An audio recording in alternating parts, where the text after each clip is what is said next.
বিসমিল্লাহির রহমানির রহিম আলহামদুলিল্লাহ ওয়াসসালাতু ওয়াসসালামু আলা রাসূলিল্লাহ ওয়া আলা আলিহি ওয়া সাহবিহি ওয়া মান ওয়ালা আম্মা বাদ। প্রশ্ন করেছেন এক ভাই, আসসালামু আলাইকুম শেখ। ওয়ালাইকুম আসসালাম ওয়া রাহমাতুল্লাহ। ইমাম সাহেব জোরে কেরাত পড়লে মুক্তাদিদের সূরা ফাতিহা পড়তে হবে কি?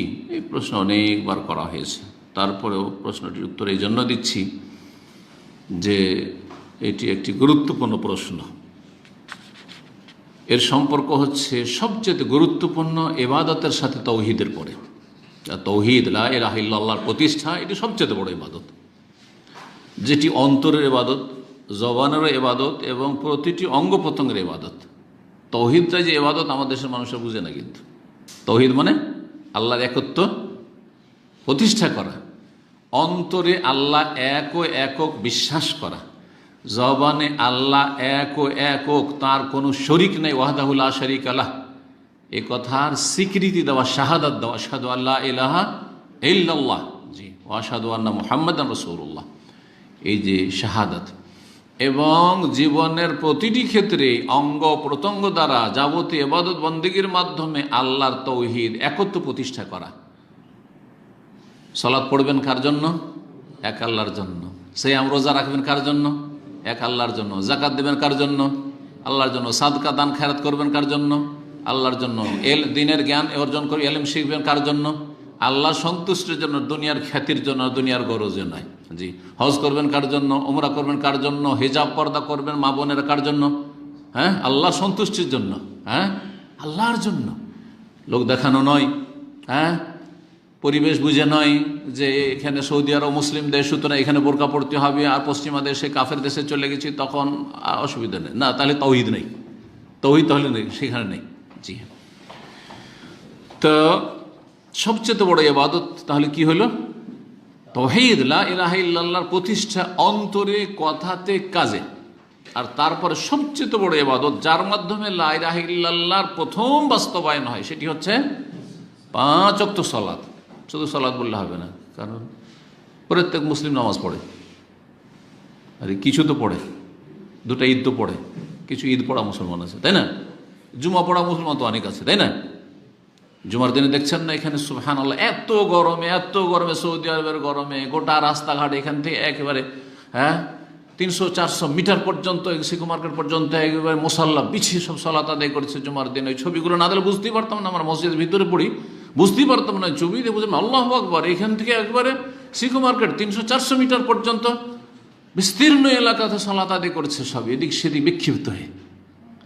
কিন্তু তাদেরকে বলা আরামে এসে এসির ভিতরে 5 ওয়াক্ত সালাত পড়েন। আরে বাবা, আপনি জুমাটা পড়লেন তো আসরটা পড়েন, মাগরিব পড়েন, এশা পড়েন, ফজর পড়েন, বলছেন না না ওগুলো তো নেই, জুমা পড়ে মুসলমান থাকবো। জাহালত, অজ্ঞতা, আসলে অজ্ঞতা, গাফিলতি, অজ্ঞতা, জাহালত আর উদাসীনতা, আল গাফলা, উদাসীনতা, উদাসীন, বেপরোয়া। আল্লাহ হিদায়াত দান করেন। তো লা ইলাহা ইল্লাল্লাহর বাস্তব প্রমাণ হচ্ছে 5 ওয়াক্ত সালাত। আল্লাহ ছাড়া আমার মাবুদ নেই, আর প্রথম ইবাদত আমি প্রকাশ করছি এই 5 ওয়াক্ত নামাজ পড়ে। শুধু নামাজ বললে হবে না, কি নামাজ? 5 ওয়াক্ত নামাজ জি। তো আর নামাজ শুদ্ধ নির্ভর করছে কিসের ওপর? নামাজের শর্তগুলির ওপর, শর্ত ঠিক থাকতে হবে। নামাজের রুকুনগুলির ওপর, কোনগুলি ফরজ এবং নামাজের পিলার, নামাজের ওয়াজিবগুলির ওপর, কোনগুলি ওয়াজিব, আর তারপরে সুন্নতগুলি। সুন্নত যত ঠিকভাবে পালন করবেন পুরোপুরি, তত বেশি নেকি পাবেন। কিন্তু ওয়াজিব আর ফরজ ছুটে গেলে তার সালাত হবে না। তো সূরা ফাতিহা পড়ার বিষয়টি অত্যন্ত গুরুত্বপূর্ণ। সূরাতুল ফাতিহার 14টি বা তারও বেশি নাম রয়েছে, তার একটি হচ্ছে সূরাতুস সালাহ, সূরা আস-সালাহ, সালাত, সালাতের সূরা জি। সহিহ মুসলিমের হাদিস হয়েছে, কাসামতুস সালাতা বাইনি ওয়া বাইনা আবদি, আমি, আল্লাহ বলছেন হাদিসে কুদসিতে, যে আমি সালাতকে ভাগ করে দিয়েছি আমার এবং বান্দার মাঝে 2 ভাগে, নিসফাইনে, হাফ হাফ করে ভাগ করে দিয়েছি। তো সালাত ভাগ করেছি কেমন? সালাত থেকে ভাগ আছে 2 রাকাত তোমার আর 2 রাকাত আল্লাহ, এমনটা আছে। তো সালাত মানে সূরাতুল ফাতিহা, সূরা ফাতিহাকে 2 ভাগে ভাগ করে দিয়েছি।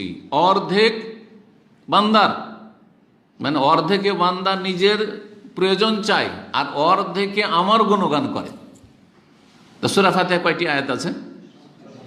7টি আয়াত আছে। তার 3.5, প্রথম 3.5-এ আল্লাহর শুধু গুণগান, একমাত্র আল্লাহর গুণগান, বড়ত্ব মহত্ব ঘোষণা করছেন, কিচ্ছু চাইলেন না আপনি। আর বাকি 3.5 আয়াতে নিজের জন্য চাইলেন, আলহামদুলিল্লাহ রাব্বিল আলামিন, আর রহমানির রহিম, মালিক ইয়াউমিদ্দিন, ইয়াকা না'বুদু। 4 নম্বরে হাফ হইল, কত হইল? 3.5। এই 3.5-এ শুধু আল্লাহর কি গুণগান, প্রশংসা, বড়ত্ব মহত্ব, আর তারপর ইবাদতের স্বীকৃতি। ইয়াকা না'বুদু, আল্লাহ তোমারই ইবাদত করি। তারপরে হাফ, ওয়া ইয়াকা নাস্তাইন, তোমার কাছেই সাহায্য চাই একমাত্র। ইহদিনাস সিরাতাল মুস্তাকিম, আল্লাহ সরল সোজা পথ দেখাও। সিরাতাল্লাযিনা আনআমতা আলাইহিম, ওদের পথ যাদেরকে তুমি পুরস্কৃত করেছো, নেয়ামত দান করেছো। গায়রিল মাগদুবি আলাইহিম ওয়ালাদ-দাল্লিন। কয়টা হইল? এদিকে 3.5 হইল। যাদের উপর গজব হয়েছে তাদের পথ নয়, যারা পথভ্রষ্ট গুমরাহ তাদের পথ নয়, দল্লিন যারা তাদের পথ নয়। ইহুদিদের পথে নিয়ে যেও না, খ্রিস্টানদের পথে নিয়ে যেও না। আমরা ইহুদিদের অনুকরণ না করি, খ্রিস্টানদের অনুকরণ না করি। যদি প্রশ্ন উত্তর এখানে বলে নিই যে, সুতরাং হ্যাপি নিউ ইয়ার, নববর্ষ পালন করা, ইংরেজি হোক আর বাংলায় হোক আর আরবিতেই হোক, ভালো করে শুনে রাখছেন। মুহররম মাস শুরু হচ্ছে, হ্যাঁ, আল আমুল জদীদ পালন করছে। জানুয়ারি শুরু হতে যাচ্ছে, হ্যাঁ, আগামী রাত্রে থেকে কত যে পাপ হবে, আর কত যে কুফরি হবে, আর কত শারাব আর জেনা ব্যভিচার হবে এই নিউ ইয়ারে। আল্লাহর জমিনে কত যে পাপ করবে পাপিষ্টরা। খবরদার কোনো মুসলিম ইহুদি নাসারাদের রাস্তা অবলম্বন করবেন না, নাহলে তাদের সাথে উঠতে হবে, তাদের সাথে উঠতে হবে। সুতরাং না আপনি নিজে নববর্ষ পালন করবেন, না নববর্ষ নতুন বছর উপলক্ষে কাউকে আপনি কি করবেন, সংবর্ধনা জানাবেন, তাকে কোনো কিছু মোবারকবাদ পেশ করবেন, জায়েজ নয়, হারাম। এটি হচ্ছে কাফেরদের অনুকরণ, বিদআত। সূরা ফাতিহাকে কি বলা হয়েছে বললাম? সালাতের সূরা। কেন বলা হয়েছে? এই জন্য যে এর উপর নির্ভরশীল, সূরা ফাতিহা নির্ভরশীল হচ্ছে সালাত, নামাজ। এই জন্য নবী করিম সাল্লাল্লাহু আলাইহি ওয়াসাল্লাম প্রসিদ্ধ লা সালাতা লিমান লাম ইয়াকরা ফাতিহাল কিতাব, যে সূরা ফাতিহা পড়ে না তার সালাত হয় না, সালাত নেই সূরা ফাতিহা ছাড়া। সুতরাং মুসল্লি কয় রকম? মুসল্লি কয় রকম কে বলতে পারে? 3 রকম। ইমাম মুসল্লি, ইমামের জন্য সূরা ফাতিহা রুকুন ফরজ, অবশ্যই অবশ্যই। সূরা ফাতিহা ইমাম যদি না পড়ে, ইমামেরও হবে না, মুক্তাদির নামাজ হবে না।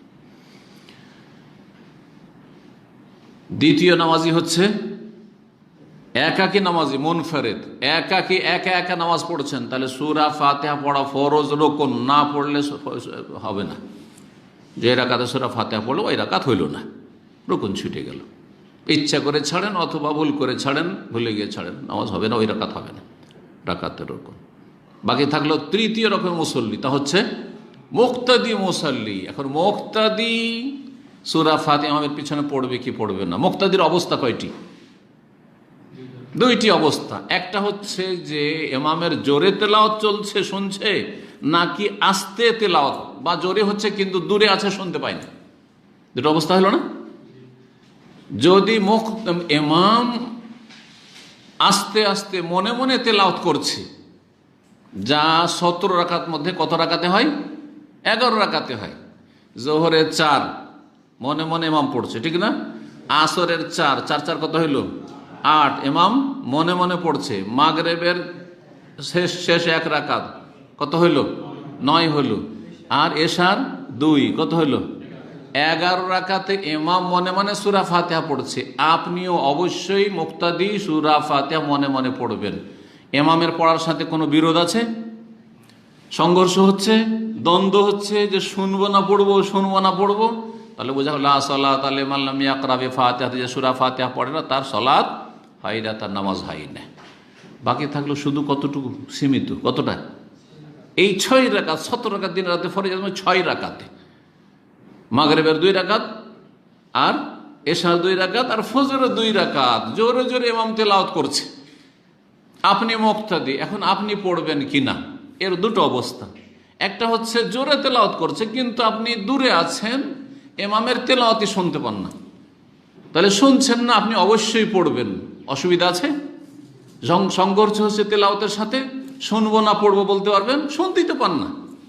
বোঝা গেছে কি না? তাহলে এখানে অবশ্যই অবশ্যই পড়বেন সূরা ফাতিহা, অবশ্যই পড়বেন, না তো সালাত হবে না, কারণ আপনি শুনছেন না, পড়ছেন না।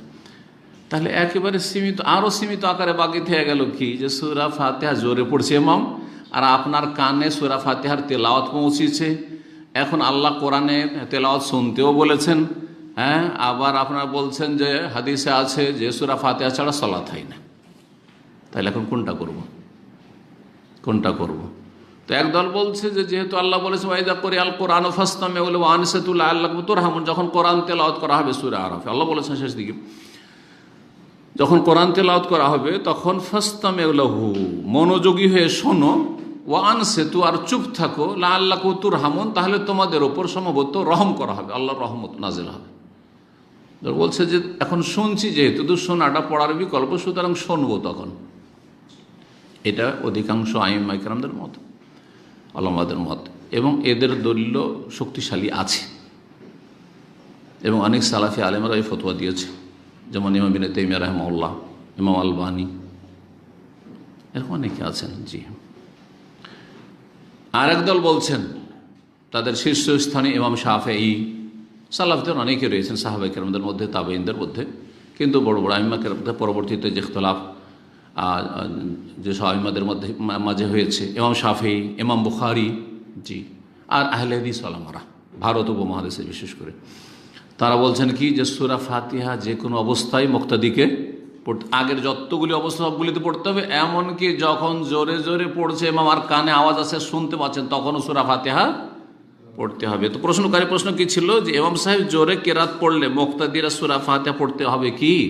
জোরে কেরাত করছে আর শুনছেন না তো অবশ্যই পড়বেন, আর জোরে কেরাত করছে শুনছেন তখন কি করবেন? সেই ক্ষেত্রেও সঠিক হচ্ছে, যদি ইখতিলাফ এখানে শক্তিশালী, দুই দিক থেকে দলিল মজবুত রয়েছে, এক্ষেত্রে বলবো না যে হক আর বাতিল বলবো না, এক্ষেত্রে বলবো রাজি আর মারজু, একটা বেশি শক্তিশালী মনে হচ্ছে আর একটা আমাদের কাছে অত শক্তিশালী নয়, বা একটা বেশি যুক্তিযুক্ত, একটাকে আমরা বেশি প্রাধান্য দিতে পারি, সেটি হচ্ছে সতর্কতামূলক সূরা ফাতিহা পড়ে নেবেন। সতর্কতামূলক সূরা ফাতিহা পড়ে নেবেন, এইখানেও আগে শুনে নেন আর তারপরে আপনি সূরা ফাতিহা পড়তে লাগবে, ওয়ালাদ-দাল্লিন আমিন হলো, তারপরে সূরা ফাতিহা পড়ে নেন, যতটুকু আপনার শোনা বা অন্য সূরা ছুটলো। জি, আল্লাহু আলাম।